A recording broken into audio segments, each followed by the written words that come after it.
Metal Jesus here, and I'm back again with Kinsey. Hello. And Kinsey's here to help with a very cool series of videos for the Nintendo 64. Yep, we're going to be doing some hidden gems for you guys.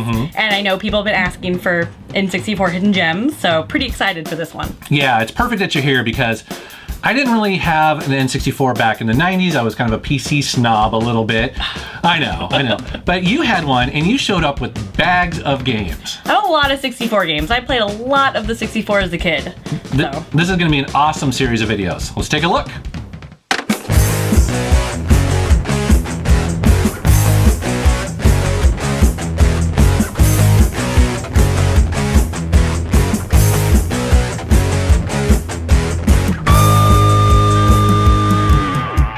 All right, Kinsey, what do you have for me today? All right, first up, we have Mischief Makers.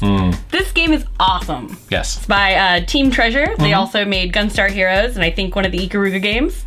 And this game is awesome. Yeah, it's really unique for the N64. Like, I don't think there's anything quite like it. I don't think so. The art style is cool. You can even like pick up guns and drop them. And it's got the shaking mechanic. Yeah, shake, shake, shake. That's what she does. I think her name's Morena, but it's a really weird game too. Like all the faces, like the blocks are made of faces. Yep, all of them are. Even like the guys in the towns, everyone has that face. Yeah.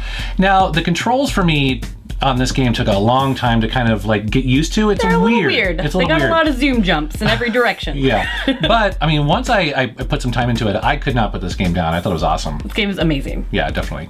So next up is a racing game I think is fantastic. That is Beetle Adventure Racing. It's such a good racer. Yeah, it's actually one of my favorite racing games on, well, definitely the N64, but also of this generation. A lot of things I like about it is that, one, the tracks are super long. So it reminds me of one of my favorite racing games, which is the original Need for Speed, because that had really long, tracks and stuff. Lots of that's cool shortcuts. Yes, lots of cool shortcuts. Who knew? I mean, a Beetle game would be so fun, but right, and they probably made it to be like, buy our car. And right. No, we actually just really like this game. Yeah, you and I played this for quite a bit. Yeah, it was so fun. Yeah, definitely. So the footage you're seeing is actually us playing.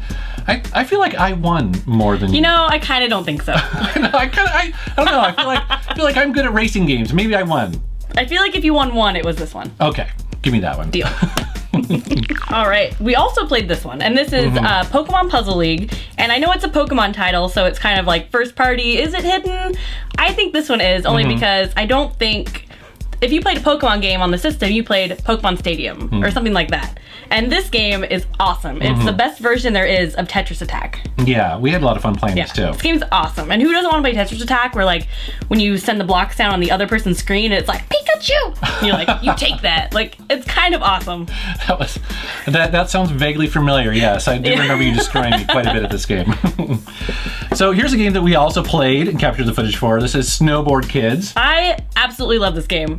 It has really interesting tracks, and you have to pay for your items, which is kind of cool. So you don't have enough money, you fall down instead of getting the item from the item block. And I played the little fat kid. You were like, you gotta play the fat kid.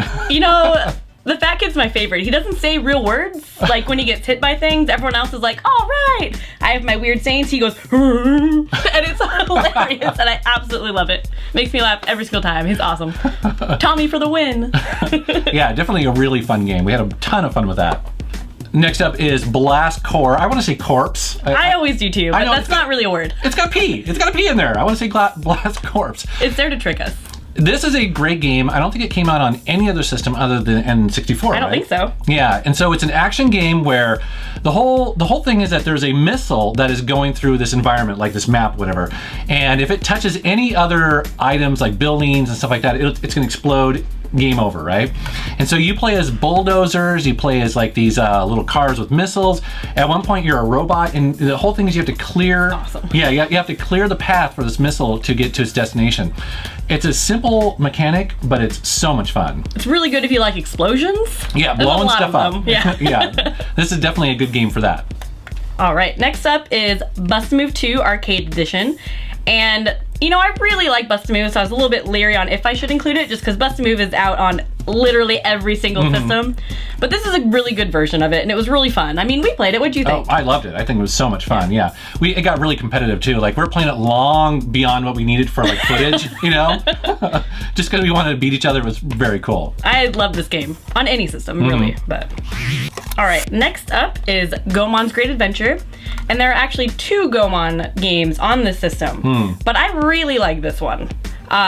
This one's fun. I mean, we played it multiplayer. It's a platformer. When you're in town, it's 3D. When you're in a level, it's 2D, which I actually really like that because it does the 3D that the 64 is known for, but it also does the 2D for playability. Yeah, it was a lot of fun to play this too. It's so fun. This game is awesome. And it has some wacky characters too. Like, what's the Inchin guy or the Inchworm dude? Well, there's Goemon, and then I don't remember what the guy wearing the blue is, but he's hilarious when he runs. And he's like flailing his arms. Flails his arms.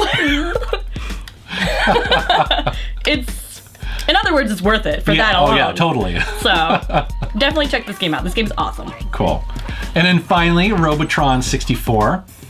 Another game we had a ton of fun playing as multiplayer. This is really cool. Or would you call this co-op, really? Yeah, it's more of a co-op because like one person's moving and one person's shooting. Because prior to this, I'd only ever played this game single player. So when I even saw that it was multiplayer, I was like, how do you do that? It was fun because like I would be controlling the person and you'd be shooting, and then we'd swap and then play like the opposite for a while. It's fun and it's really addicting because it like when you start playing it, you think it's going to be kind of repetitive because I mean, essentially it is. Right. But the first time I played this, I sat down and I got to like level 54. Like, you don't want to stop playing this game. Yeah, which is pretty impressive because we played up till 11 or 12, I think. And again, it's like we had to sort of put it down. We're like, no. We have other games to play. Yeah, it's pretty like arcadey. Yeah, very super fun. And it's simple too, which is what I like. Yeah. Yeah. All right, well, that is some hidden gems for the N64, but we want to talk a little bit about all the really cool variants, both in the controllers and the console, right? Yeah, there's a lot of variants for the 64, which makes it actually really fun for collectors, I think. To begin with, they have the Fantastic line, which I love that name. It just makes me sound like it's really exciting. It sounds like an after-school special a little bit. It kind of like Scholastic. Oh, there you go. That's why. Yeah. But there were several colors of the systems with matching controllers. There was grape purple, ice blue, watermelon, which was pink. Well, a lot of people called it red, but let's be honest, it was pink. Fire, which is my favorite because that was the orange one, and smoke, which was a gray. Now, were those all see-through? Yes, all of that line was see-through. Okay. They did have controllers of just colors, like they had a blue and a yellow and a red. Oh, they have the banana one, like and the banana one. Yeah, that one's and really they have the Millennium controller. There's a lot of like really rare controller variants for the N64. Well, for example, we have this is the Jungle Green, and it's pretty awesome. It was kind of like the Donkey Kong special. Yeah. And we also have the smoke one here, which is kind of a gray see-through. Not as exciting, but I'll take it. Yeah, they're cool. And then, of course, you have what I think is one of the coolest consoles of all time, really. It's so wonderful. Yeah. It's the Pikachu system, and it's awesome. When it's on, the power light is like his like little electric spots here. It's kind of wonderful. And his foot for the reset. They tried to make this as adorable as possible. There is another version in Japan where instead of blue, it's orange. And I kind of like that one a lot. Because I think with the combination of the primary colors, it looks a little bit Toys R Us. But whatever, I love it regardless. So. Well, and you have this in the box. Yeah. And you were just telling me that you were walking down the street with it, right? Yep. And what happened? And a guy stopped me and he was like, "Oh my gosh, is that a 64? Oh, the Pikachu one, that's so cool." And I was like, this is awesome. Thank you. So it's wonderful. It's one of in my collection I'll cherish. It even has the weird Pokemon watch that comes with it. Oh wow, that's really cool.